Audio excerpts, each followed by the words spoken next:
Salut les devins, c'est Saikyo. Il est là pour moi de vous proposer ma review de l'épisode 3 de Boruto, que j'ai vraiment adoré. Bon, il n'y a pas tout qui a été super bien, mais dans l'ensemble, j'ai vraiment adoré le truc. Tout simplement parce que la série Boruto continue de me faire revivre les mêmes types de scènes et d'émotions qu'à l'époque de Naruto, mais en version améliorée, modernisée, on va dire. Thèmes musicaux et tout ça colle super bien. Et bien sûr, la chose qui me plaît le plus dans cet épisode-là de Boruto, c'est qu'il fait monter encore un petit peu plus le mystère, et ce, dès la première image qui nous a été donnée de l'épisode. Et vous me connaissez bien, les mystères et tout ça dans les animés et les mangas, c'est vraiment quelque chose que j'adore, et ce que j'aime encore par-dessus tout, c'est de m'essayer à les résoudre. Et très honnêtement, les devins, je pense tenir une plutôt bonne piste. Alors, je vous affiche à l'écran depuis tout à l'heure les images justement de cette fameuse bête qui nous a été présentée, de cette menace mystérieuse, on va l'appeler comme ça, qui nous a été représentée en épisode 3 de Boruto. Je dis représentée parce qu'il est clair pour moi que c'est ce même serpent qui a mordu Denki dans les premiers épisodes, et qui a fait qu'il avait cette espèce d'enveloppe de chakra qu'il avait tout autour de lui de manière un peu mauve, et qui a fait qu'on a vu que ce serpent avait récupéré quelque chose de Denki et qu'il l'avait amené sur une sorte de plateforme, de réceptacle, un peu comme à l'époque du Gedomazo, comme si ce serpent avait pris avec lui la rancœur ou la partie sombre de Denki et l'avait amené avec lui. Alors j'ai vu passer énormément de choses concernant cette espèce de bête, vous allez comprendre pourquoi je l'appelle ça une bête. J'ai vu pas mal de monde sur les forums parce que même si je m'exprime peu, je suis toujours sur les forums à lire ce qui se dit, ce qui se fait, etc.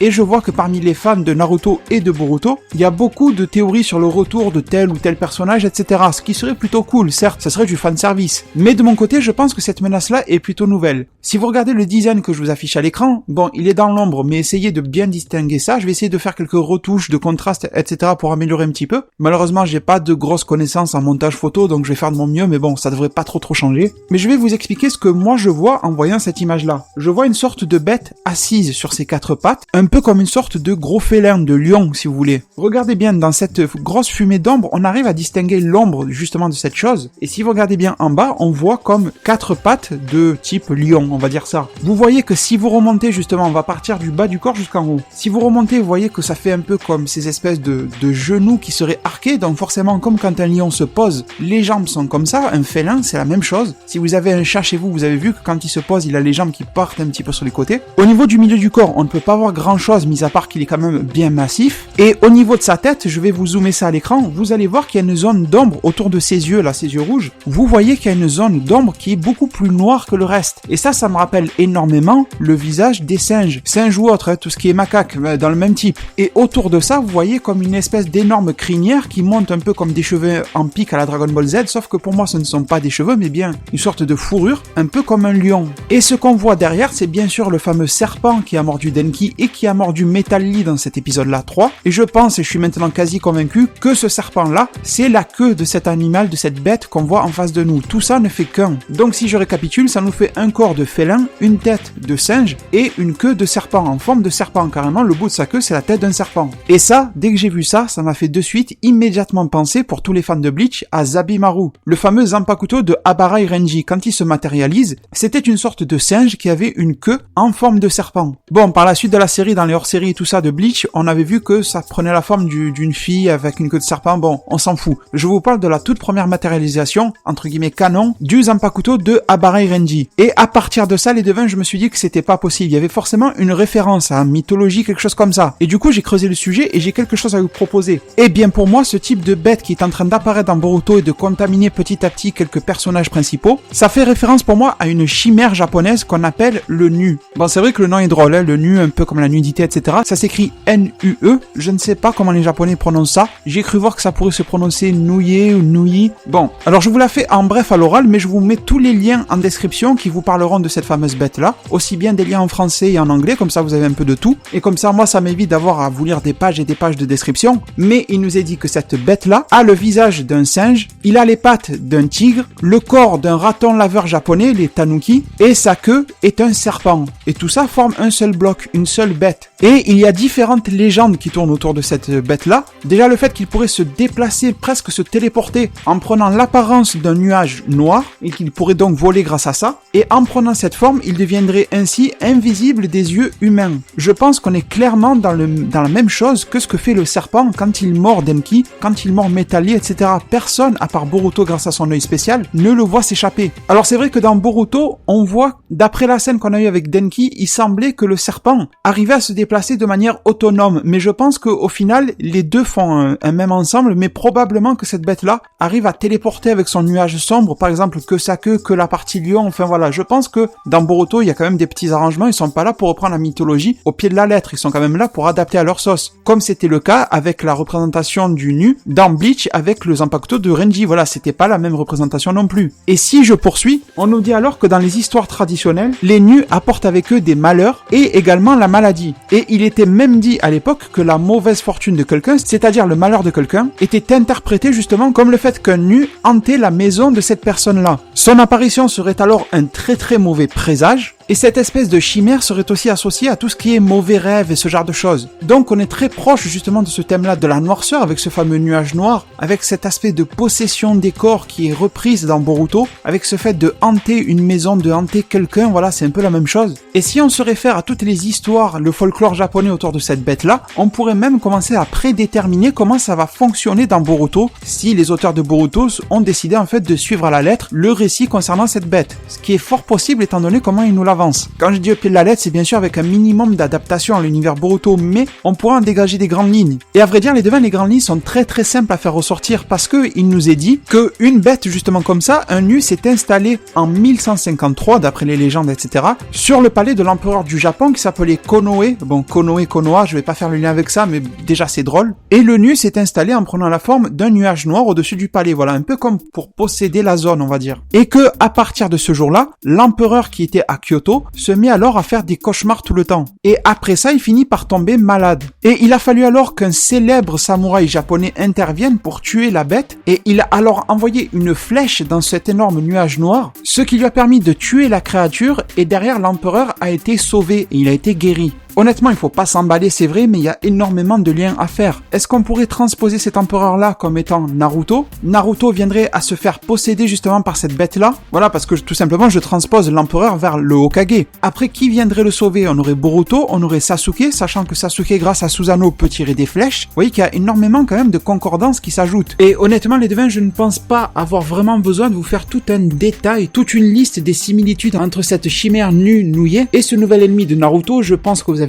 tous très bien compris maintenant. Et je pense donc alors, comme je vous l'ai dit tout à l'heure, que l'histoire, du moins que le folklore japonais autour de tout ça, la légende, pourrait nous en dire un petit peu plus encore sur le déroulement de Boruto. Déjà, je vous ai dit, une hypothétique possession, on va dire, de Naruto, voire même de Boruto, voilà, quelque chose comme ça, quelque chose d'assez important. Et je pense clairement que si on voit des, entre guillemets, pardonnez-moi le mot, des petites frappes comme Denki ou Metal Lee se faire posséder, c'est pour nous montrer progressivement ce à quoi ça peut mener. Si vous regardez bien, on y va crescendo. On commence avec Denki, qui honnêtement, même s'il va devenir probablement un grand ninja par la suite, dans les tout premiers épisodes de Boruto, il est faible. Metal Lee, pour son âge, il est très très bon. Capable d'ouvrir une porte, etc., il est très très bon. Mais par rapport à un grand ninja, quand même, il reste de niveau relativement bas. Vous êtes d'accord avec moi ? Du coup, je pense qu'on va avoir encore quelques possessions, mais qui vont mettre, voilà, la barre un petit peu plus haute, probablement des adultes, des Jonin, des choses comme ça. Jusqu'à arriver forcément à une étape maximale, exemple, le Hokage. Mais ensuite, pour venir à bout de cette bête, c'est que, également dans le folklore japonais, on oppose au nouillé, je sais pas vraiment pas comment on prononce ça, une autre chimère qui s'appelle le Baku. Car celle-ci est capable de dévorer les cauchemars des personnes endormies, donc en gros de vous purifier l'esprit si vous êtes possédé par le nouillé, c'est un peu ça le délire. Et cette bête-là ressemble un petit peu aussi au Baku. Donc un peu comme l'équilibre, le yin et le yang, ou par exemple le fait qu'il y a toujours une sorte d'équilibre et de balance dans Naruto, vous prenez par exemple les réincarnations au fil des générations de Indra et Ashura, vous voyez c'est un peu le yin et le yang, c'est un peu le même délire. Et du coup cette bête-là qui s'appelle le Baku viendrait s'opposer au nouillé, et même si visuellement je vais vous mettre une image, ça ressemble un petit peu au nouillé, il faut savoir alors que son corps est celui d'un ours, qu'il est muni d'une trompe d'éléphant, de pattes de tigre aussi, et qu'il peut avoir également des défenses d'éléphant, des yeux de rhinocéros, une queue de bœuf, et son pelage peut avoir des taches. Donc à vrai dire pour le moment j'ai aucun élément qui me permet de croire que dans Boruto, on va voir l'apparition d'une seconde bête qui soit bénéfique, contrairement à celle qu'on voit en ce moment, qui a piqué Denki, qui va lui faire opposition. Mais ça pourrait être aussi un ninja qui représenterait cette bête-là. Pour le moment, je vais être honnête avec vous, laissez-moi savoir en zone commentaire si vous avez une idée. J'ai pas vraiment d'idée de personnage qui pourrait incarner cette bête-là, qui aurait des traits physiques qui lui ressemblent, qui aurait une technique de ninjutsu ou de nimpo, qui pourrait faire en sorte qu'elle prenne la forme de ce type de bête-là. Mais je pense que ça peut être une piste. Tout comme à l'instant, je viens de vous raconter la fable du fameux samouraï qui a lancé sa flèche, je pense que ça aussi, ça peut l'être. Du coup, les devins, c'était vraiment la partie pour moi la plus importante de cette review-là. J'avais pas vraiment envie de vous proposer une vidéo séparée, je trouve que ça donnait pas mal de fond justement à ma review, ça la rendait rendait un petit peu particulière. J'avais vraiment envie de me démarquer par rapport à mes 2 premières reviews de l'épisode de Boruto, mais bien sûr, si on passe à la suite de l'épisode, j'ai honnêtement beaucoup aimé le développement de l'épisode. Alors c'était bien sûr assez plat, pas de grosse intrigue, mais il faut bien se rappeler qu'on est au 3e épisode de Boruto, j'allais dire Naruto par erreur. Et c'est vrai que j'ai lu pas mal de réflexions de fans disant oui mais Boruto c'est trop mou et tout ça, moi c'est pas ça que je m'attendais, je pensais que ça allait aller encore plus loin que Boruto lui-même, mais on est qu'au début, et là c'est un peu le renouvellement de l'univers Naruto qui nous est proposé, et je pense que c'est logique. En tout cas à la place des scénaristes j'aurais fait la même chose, je serais reparti sur une base de type Naruto quand Naruto est jeune, avec tout le délire de l'académie etc, ça permet de reniveler le tout et de redonner une sorte de sensation de progression à nous spectateurs et que l'on puisse constater que nos héros préférés ils progressent, parce qu'arrivé à un moment si vous donnez des pouvoirs trop élevés à des personnages, ben on sent plus la différence d'intensité. Et j'ai beau être un énorme fan de Dragon Ball, il y a un truc que je vous répète très souvent sur la chaîne concernant Dragon Ball, c'est que si vous comparez les combats qu'il y a eu par exemple dans l'arc Buu de Dragon Ball et que vous les comparez à ceux de l'arc Cell ou que vous les comparez à maintenant les combats divins de SSJ Blue etc, ben la différence d'impact en fait, d'intensité des combats, elle n'est pas là. On dirait qu'on voit la même chose sauf qu'il y a des skins, vous voyez, qui sont appliqués, des espèces de filtres qui donneraient les cheveux bleus, les cheveux longs, voilà. Mais au final, la différence d'intensité n'est pas là. Et je pense que Naruto commençait à approcher d'un point de non-retour en termes d'échelle de puissance. À la fin, avec les bijoux Dama qui ressemblaient vraiment à des Genki Dama, etc. Ça commençait à voler dans tous les sens, vraiment des coups ultra rapides. Alors c'était super beau, c'était super fin, c'était super bien animé, c'était vraiment un pur plaisir. Mais en même temps, comment faire mieux que le top? Vous voyez, c'est un peu ça. Et souvent, c'est une méthode qui est utilisée dans beaucoup de choses, beaucoup de séries de films, qui est de faire redescendre par une raison X ou Y le niveau de pouvoir, hein, tout bêtement, pour pouvoir relancer l'affaire. Et ça, ce procédé-là, il a été utilisé dans One Piece, il a été utilisé dans Bleach, enfin dans beaucoup de choses. Sauf que bien sûr, Dragon Ball ne l'a pas vraiment fait, c'est pour ça qu'on a l'impression de stagner dans Dragon Ball. Mais ne vous inquiétez pas, Boruto va nous offrir de très belles scènes, j'en suis sûr. Même si pour l'instant, dans l'épisode, il a fallu se contenter de quelques intrigues autour du lancer de kunai, autour de l'apprentissage à l'académie. Honnêtement, j'ai pas grand chose à en faire ressortir dans ma review, juste que j'ai apprécié. Je pense que c'est l'essentiel que veulent faire passer les animateurs des studios Pierrot, nous développer le personnage de Metal Lee. J'ai trouvé très intéressant. Vous allez me dire, oui, mais c'est une copie de Lee. Et au final, qui mieux que Lee pour être Lee? J'ai envie de vous dire que ce Metal Lee n'est pas vraiment comme Lee. On a vu ses pouvoirs et tout ça, c'est indéniable, c'est à peu près la même chose, sauf qu'il sait très bien manier les kunai. Et étant donné qu'en plus il s'appelle Metal Lee, il y aurait fort à parier qu'il soit le fils de Rock Lee et de Tenten. Rien n'est confirmé, et j'aurais aimé que l'épisode le dise, mais bon, ça sera pour une prochaine, c'est sûr. Et c'est aussi la preuve qu'ils veulent faire en sorte que la nouvelle génération soit mise en avant au détriment de la vieille génération. Mais c'est aussi surtout que même si d'apparence il est un petit peu pareil que Lee, que Gai Sensei, mais au final en termes de traits de caractère, vous voyez qu'il est plutôt timide, enfin pas timide, mais qu'il est très intimidé dès qu'il est en face de monde et qu'il perd ses moyens dès qu'il doit faire une jolie action qu'il serait capable de faire s'il était seul. Il est même confirmé dans l'épisode qu'il part s'entraîner seul dans les montagnes et qu'au final dès qu'il est devant du monde, il bloque. Donc pour moi, de tout ce passage là où ils ont retapé le mur, la façade je veux dire du Hokage et tout ça, je pense que c'était ça le point, en faire comprendre comme quoi la nouvelle génération ressemble énormément physiquement à l'ancienne génération, et ça c'est pour l'aspect fanservice et que les fans de Naruto ne soient pas perdus, que l'on se dise elle c'est la fille de Sasuke, elle c'est la fille de Shoji, lui c'est le fils de Shikamaru, ça se voit trop, vous voyez c'est un peu ça. Sauf que derrière si vous creusez, les personnages ne sont pas les mêmes. Alors bien sûr ils récupèrent des traits de caractère des deux parents, mais en même temps on sent qu'ils vont marcher sur leur propre chemin, et ça c'est bon. Sinon les devins, que puis-je rajouter ensuite? Eh bien tout simplement que le personnage d'Iwabe a été complètement mis de côté, et c'est plutôt compréhensible, il était très utile à l'épisode 2, et honnêtement je pense de plus en plus qu'il n'est pas le personnage de Kawaki. Et ce que j'ai vraiment bien apprécié aussi, c'est cette petite période qu'on pourrait appeler de tranche de vie chez Shikamaru et Temari, que j'ai vraiment très apprécié en compagnie de leur fils Shikadai. J'ai bien aimé cette scène de famille là, un petit peu étonné de l'évolution du père de famille qui est devenu Shikamaru, un peu en donnant des ordres à sa femme, dépêche-toi d'aller faire la nourriture, etc. Bon, elle a eu du répondant, ça va, elle s'est pas écrasée, là où Hinata aurait baissé la tête et aurait été faire la cuisine, vous voyez. On sent aussi que Temari a du répondant et finalement le couple s'adapte bien, et également toute cette partie d'éducation de l'enfance, et on sent aussi justement que la mixité dans le village s'installe, parce que même si j'ai l'impression que Shikadai a énormément tiré le Shikamaru, je sens aussi sur certaines phases de l'épisode, quand il s'est mis à parler de manière très presque hautaine, un peu presque méchante, j'aurais envie de dire piquante, à Metal Lee, c'était du Temari tout craché. Et voilà, le fait que le clan Nara s'est mixé avec celui celui de Temari, etc., qui n'est même pas de ce village-là, on sent que la nouvelle génération devient différente. Parce que ancestralement, dans les villages, eh ben, ça se reproduit entre membres de clans, c'est un petit peu bizarre leur affaire. Les Uchiwa entre Uchiwa, les Nara entre Nara, bon forcément ça doit être des hommes et des femmes extérieurs au clan, enfin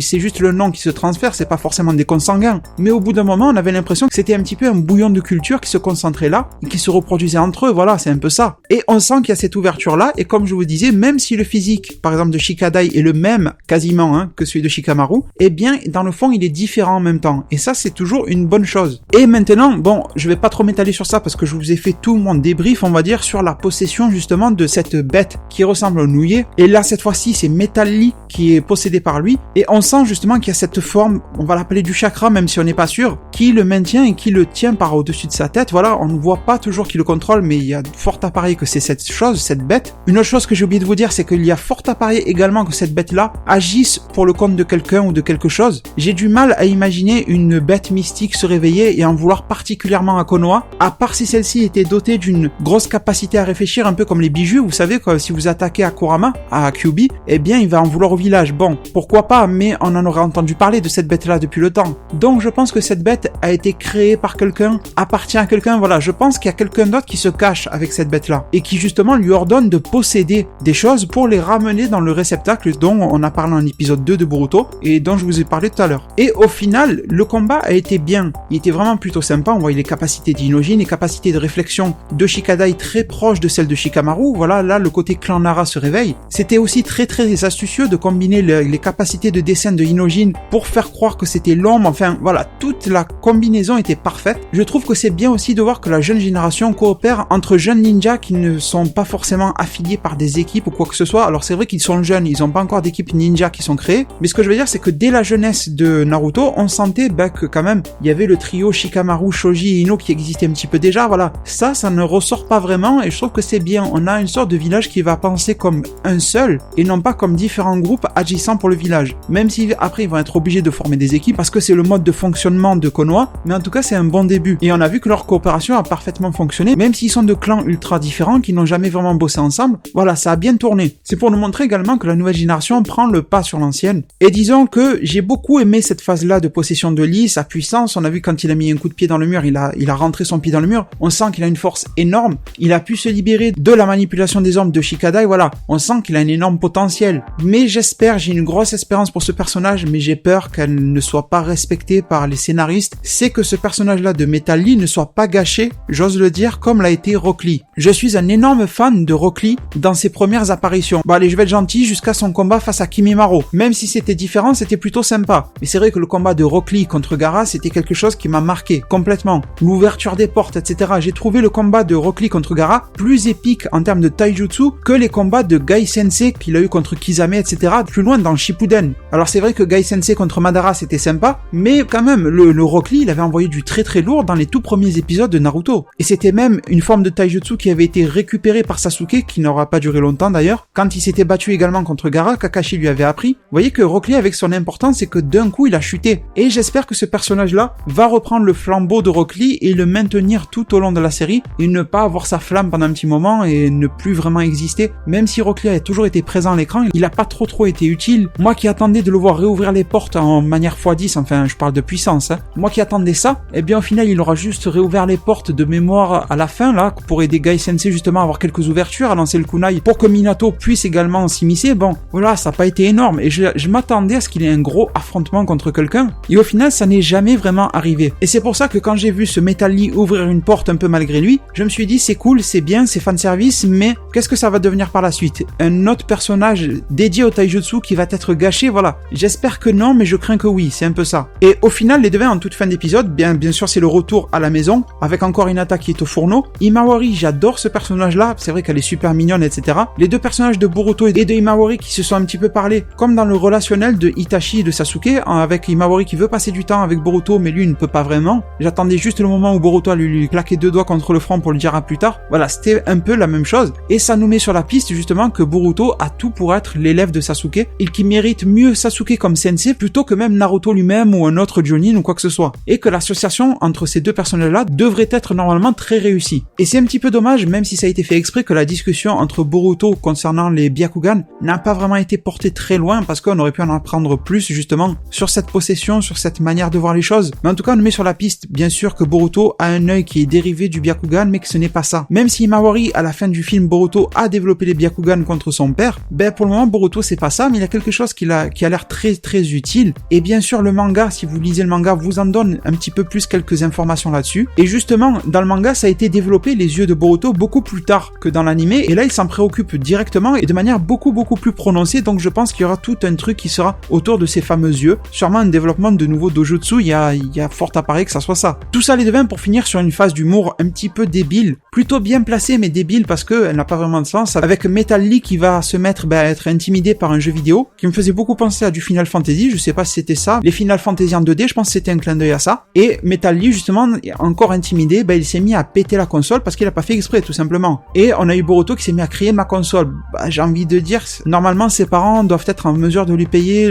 Naruto le Hokage, on voit qu'il se tue au travail, qu'il rentre hyper fatigué à la maison. Je pense pas que financièrement ils aient de gros problèmes, mais bon, c'était surtout pour la blague. Et puis je pense que même un gosse de riche, il voit un jouet être cassé, même si dans sa tête il sait qu'il pourra en racheter 20, sur le moment je pense qu'il aura un petit peu la rage, mais ça aurait été peut-être plus drôle que la console de quelqu'un d'autre soit cassée. Bon, enfin c'est pas super grave, ça passait bien quand même. Donc les devins, vous avez compris, un super épisode de Boruto pour moi, même si c'était assez plat, mais l'ambiance y était, les musiques étaient placées de manière quasi parfaite, j'ose le dire. Selon les épisodes, depuis le premier, on a droit soit à des thèmes directement repris de Naruto, d'autres qui y ressemblent mais qui ne sont pas les mêmes, donc voilà, ça fait vraiment plaisir de sentir qu'on repart sur des vieilles bases mais qu'en même temps on est en train de pondre du neuf. Voilà, tout ça, ça fait vraiment plaisir en tout cas. Je vous rappelle la plus grosse partie de ma review qui concerne cette espèce de bête mythique, mystique, etc., cette chimère, et je vous attends bien sûr sur ça en priorité dans la zone commentaire. Laissez-moi savoir ce que vous en pensez, si vous êtes d'accord avec moi, si vous arrivez bien à distinguer sa forme dans l'ombre et tout ça, si vous le voyez clairement comme moi. Et du coup les devins, je vous remercie énormément de m'avoir suivi, écouté durant cette vidéo là. Prenez soin de votre futur, le meilleur moyen d'y arriver c'est de vous abonner à ma chaîne, de la partager, la liker et la commenter un maximum de fois pour que notre communauté puisse se développer le plus possible sur YouTube. Merci beaucoup et à plus pour de prochains arts divinatoires.